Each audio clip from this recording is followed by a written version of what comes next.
And let me start with, let's say, a little story about wine. I come from a country, Italy, that is very keen about wine. We produce wine and we like to consume wine.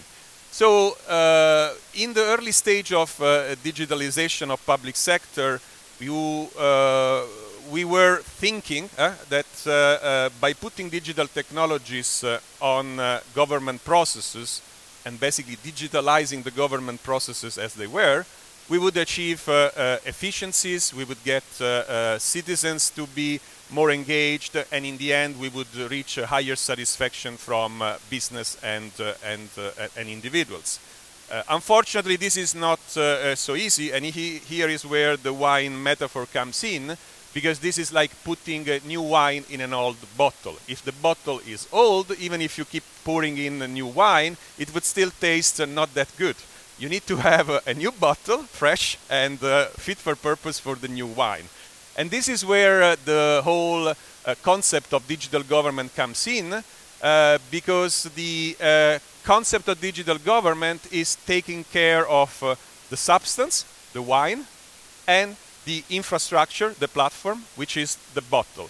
You need to change both at the same time in order to be able to reap the benefit from digital technologies. What does it mean in the context of government to change the wine and change the bottle?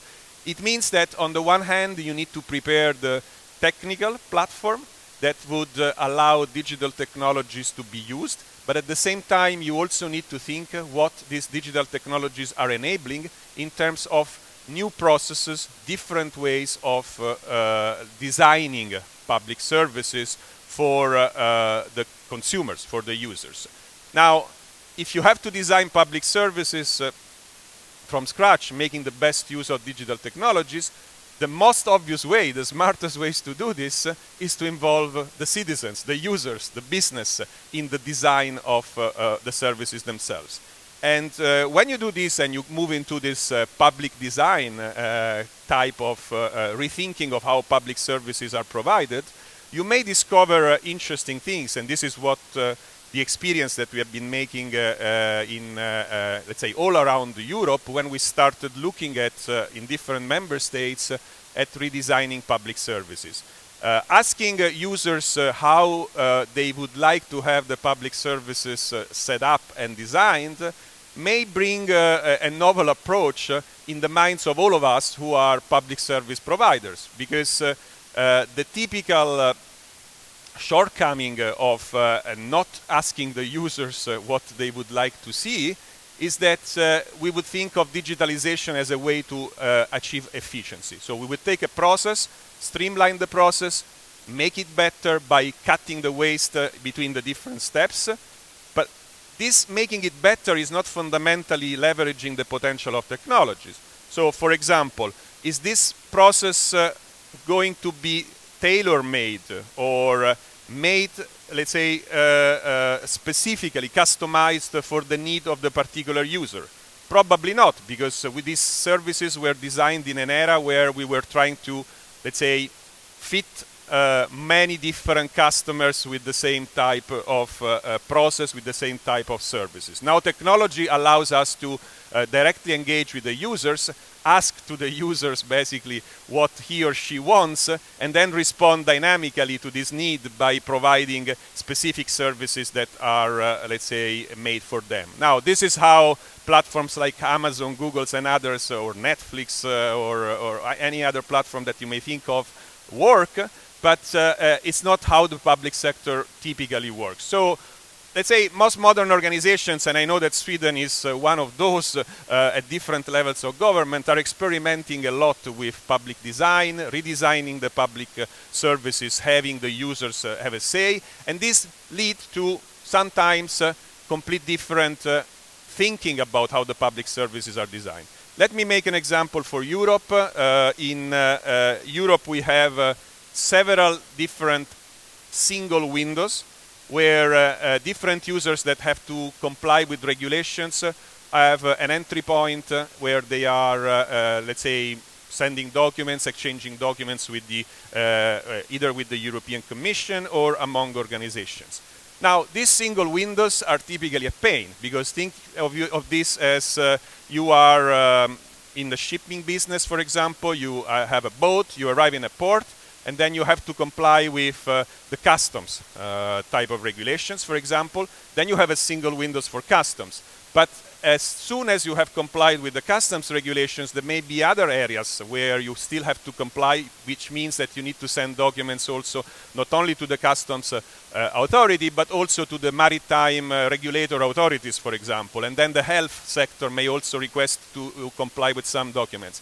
Now, these documents are typically channeled through different single windows, which are not single in the mind of the user. They are single in the mind of those who have developed them, because typically public administrations think by departments. So if we are in a certain domain, we have a single window for customs. I'm the customs administration chief, and I'm happy with that. But if I ask the citizens who is faced with different single windows, probably the citizen, in this case the shipper, would like to have one single entry point, and then the rest of the exchange of documents happening behind the scene, not bothering me, reusing information based on the once-only principle. I only provide the document once to the public administration. That's it. This is your business, dear public administration, to make sure that the documents are exchanged, and I would like the service. So again, a very simple example to get started here on why we need to combine the rethinking of the bottle and the rethinking of the wine content when we are looking at public sector digital transformation. It's very important because it's first of all a political priority. And it's a political priority because it's very important to people. So the two things go together. You know that the European Commission is in transition. We will soon, in a few days, in fact, have a new commission, which is equivalent to having a new government in your country. And the president-elect, Ursula von der Leyen, who has already shared publicly her political priorities, has said very clearly that among the priorities for the next 5 years in the Commission, digital transformation is one of the top concerns. And this is because the digital infrastructure is important in itself, and because digital is an enabler for improving the quality of many other things that we are doing, from policies to services, from public sector to private sector. And the reason why we are doing this together at the European level, not just on a country-by-country basis, is because more and more people think European and think global.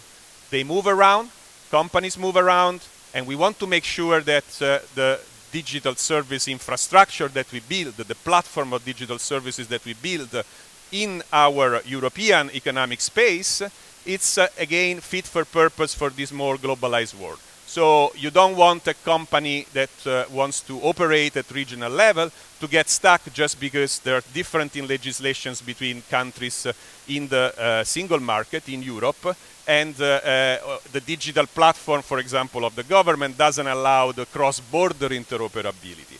Interoperability is a technical word. It's not very easy to digest, but in practice it means that things should work as if you were in the same country, even if you move to another country. From the technical standpoint, from the organizational standpoint, from the semantic standpoint, so from all and the legal standpoint. So from all these various dimensions, interoperability is a key enabler for the digital single market. How do we achieve interoperability? We need to tackle all these different elements. We need to tackle the legal interoperability, which means that we need to have harmonized legislation across countries.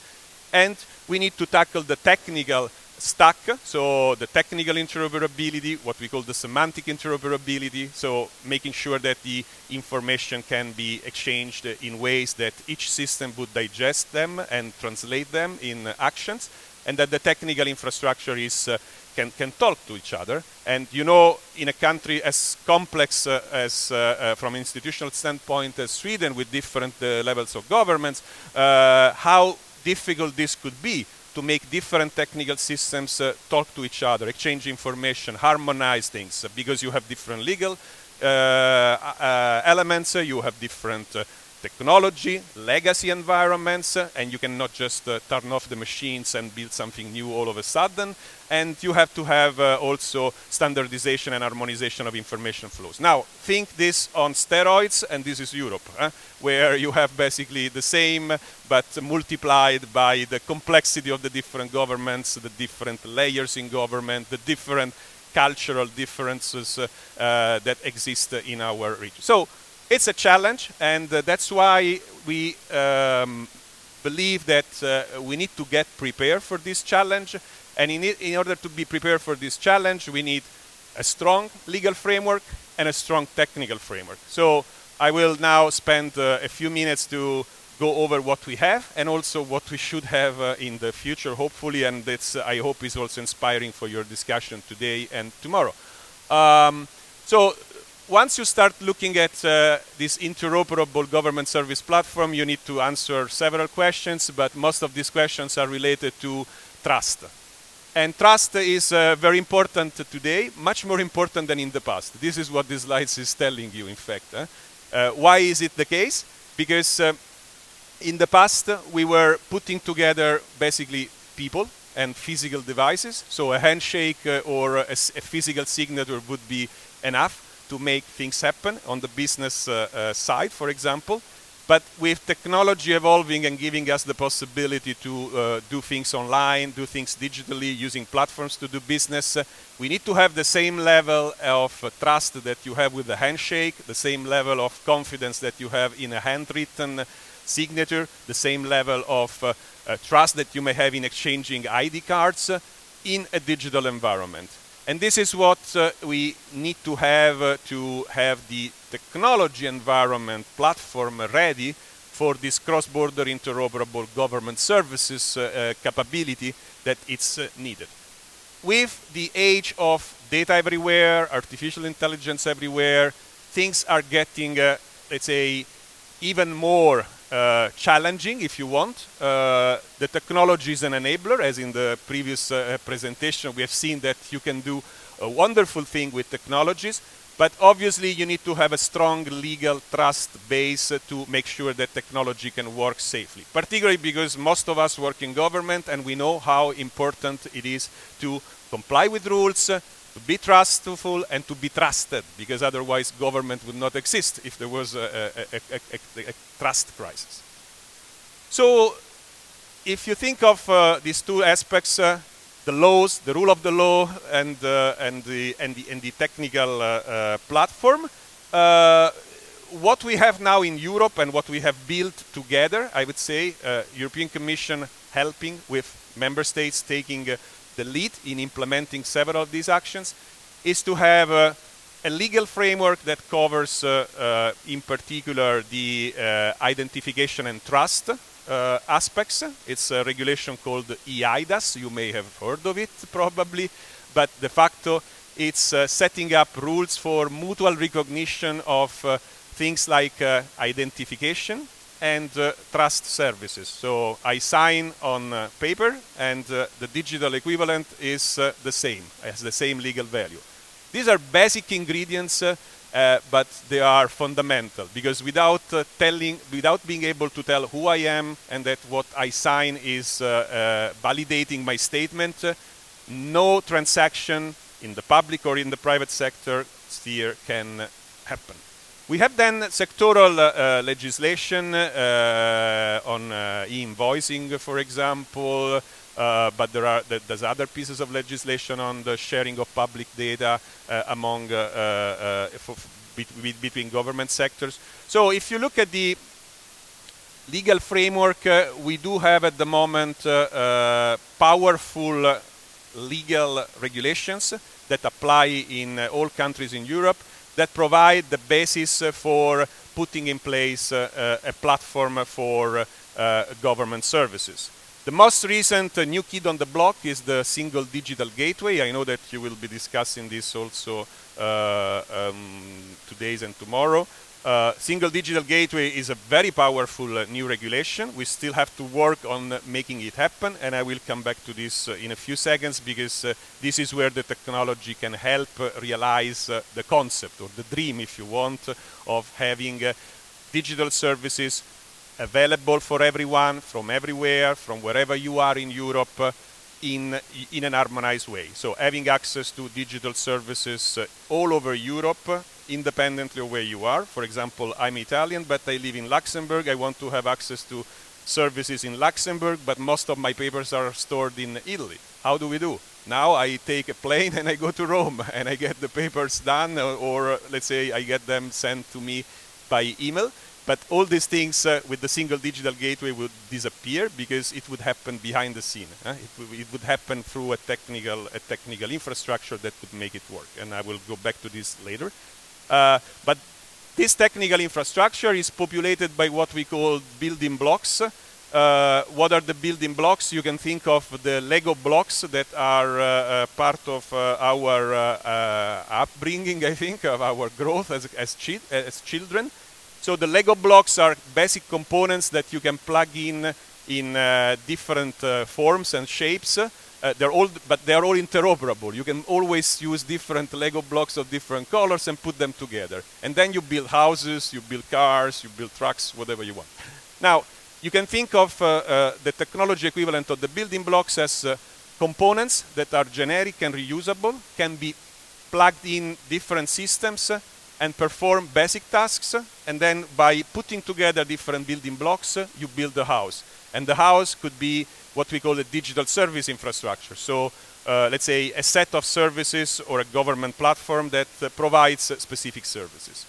So what are these building blocks? You see them, the current portfolio of building blocks that we have now. So these are things that are already working, and in many cases they're already plugged into existing trans-European systems that are performing tasks. They cover a variety of areas. I will not go one by one, but just name a few because they are the most used ones.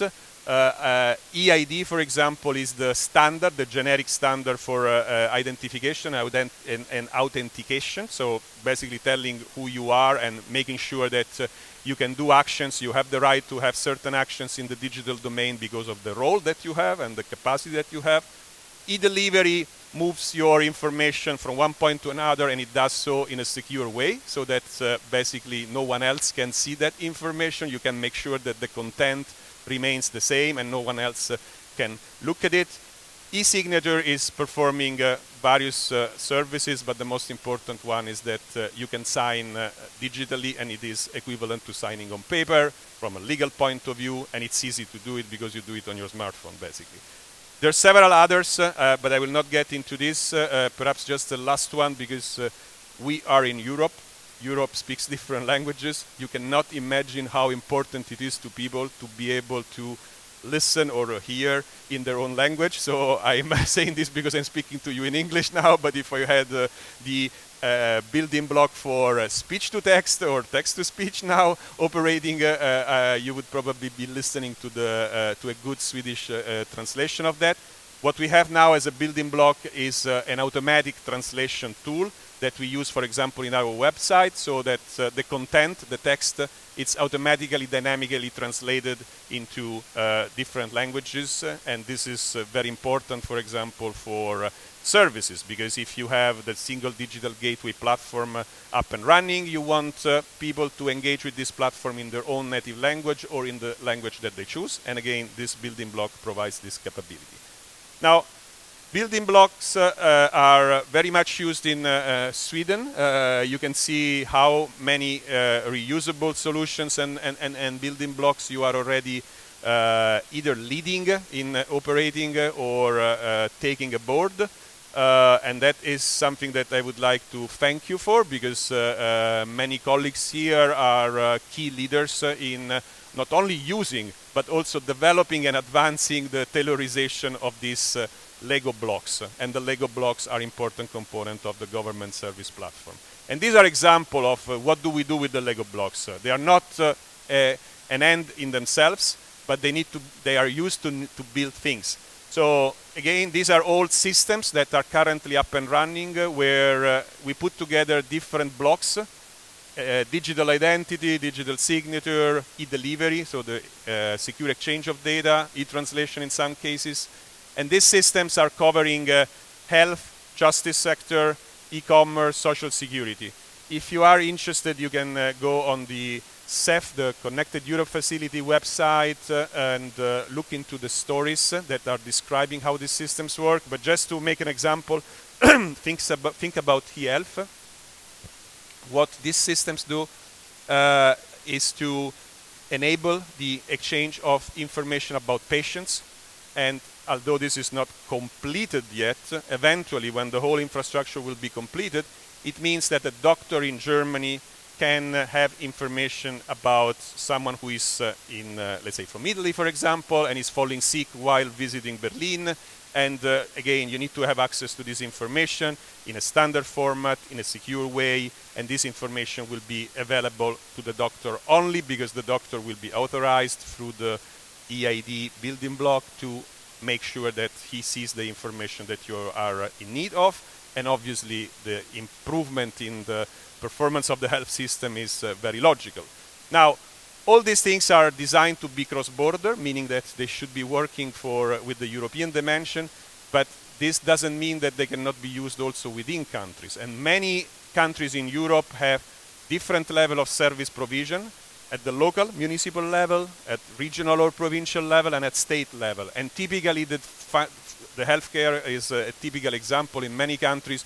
All these three levels of government are involved in the development and in the provision of services. So the exchange for information across different levels of government is fundamental, because otherwise you are not able to track the people, and you have to go back to the patient and ask the patient to go and collect the files from one doctor, from one health service provider to another, and this is painful. Again, if you do it, if you ask the service providers, probably they would think about how to make it more efficient. If you ask the users, they would say, this is not how it should be working. I should be able to give the doctor automatically all the information about my history, obviously with a consensus, because at the moment I need the healthcare intervention, the person that is performing this intervention needs to know who I am from the patient point of view and have all the information around it. So, once only principle, we spoke a little about it. It's a key principle in the single digital gateway regulation. It's very important for the reasons that I mentioned. So, in order to make it happen, we need to create a technical infrastructure. And we are at the stage that we are designing this technical infrastructure now with you, with the member states. This is a process that will take some time, because it's really going to be about ensuring that citizens will provide data to public administration just once, and will be able to retrieve the information and the data from wherever they are in a secure way.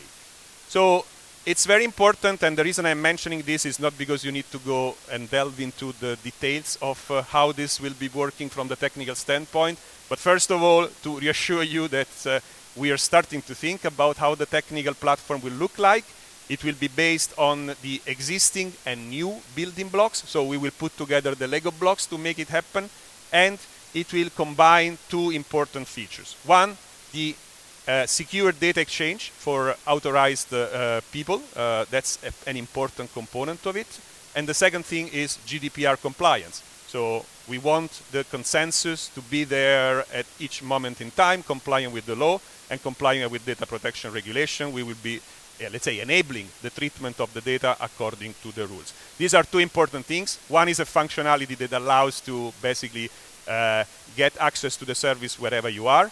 The other is a key fundamental right, and we have enshrined this in the GDPR regulation for this reason in Europe, because we want our data we want to be in control as data owners, each of us, of our data. So these two components together are going to be the fundamental requirements for the technical infrastructure, and by putting together building blocks, building new building blocks, so investing in the development of new Lego blocks, this is what will be enabled in terms of this platform. Now, going a step beyond, and I'm going to conclude in 2 minutes, we need much more than just the once-only principle in Europe. And this is what we start to discuss with colleagues in the member states, particularly with the CIOs of the countries, the heads of the digital agencies, and it's the concept of government interoperability platform. So we know that data are at the heart of everything, particularly smart services will be, let's say, based on the availability of data. At the same time, we want data to be protected, compliant with data protection rules. So what a government interoperability platform should do is not only exchange the information to enable access to services the way I was describing it before, but more generally allowing government to government secure exchange of information for purpose that could go even beyond the provision of services. For example, for policy formulation. You need data to understand what are the policy needs, what are the impacts of the policies while you're implementing them, and to correct the policies that you are putting in place. And that's why the government interoperability platform is a powerful concept that builds on the once-only principle. And let me conclude with the future. The next MFF, the medium-term financial framework, which is the budget that will lead the activities of the European Union in the next 7 years, has been proposed by the countries, with the countries and by the European Commission. And this new budget includes a program that is called the Digital Europe program. It's a program that is planning to put on the table about 10 billion in the next 7 years to carry out investment in creating the digital infrastructure for the government platform of the future. In which areas are we going to invest? Well, the areas are very clear. There are 3, basically. The first one is security everywhere. So better security at member states level and at European level, cybersecurity capabilities. The second is data and artificial intelligence, making use of the data, exchanging the data in secure ways and complying with data protection, and then powering AI-based solutions, so machine learning-based solutions, with a lot of data to design services that are customized, that are fit for purpose for individuals. The third priority is that you need powerful machines to do the calculations that are underlying these beautiful things, and this is why you need supercomputers. And then on top of that, you have the horizontal needs, and I will conclude with that. Because machines without people are nothing. And we know that in the age of smart government, in the age of artificial intelligence, we need intelligent people to run intelligent machines and to make sure that what the algorithms are doing is not biased, is not distorted, is not leading to wrong conclusions. So for us, I think that the most important priority is to have the legal framework in place, to have the technology enablers in place and the building blocks of the future, but more importantly, I would say, is to have the people with the capacities, the skills, and the drive to make this transformation work. And let me conclude just putting out this slide, because the Digital Europe program priorities have been put out for public consultation, so you're still in time for a few more weeks until the 25th of October. If you want to have a say and participate to the public consultation, please do so and let your voice be heard, because this is a very important channel for enabling the digital transformation of government. Thanks a lot, and sorry again for speaking in English.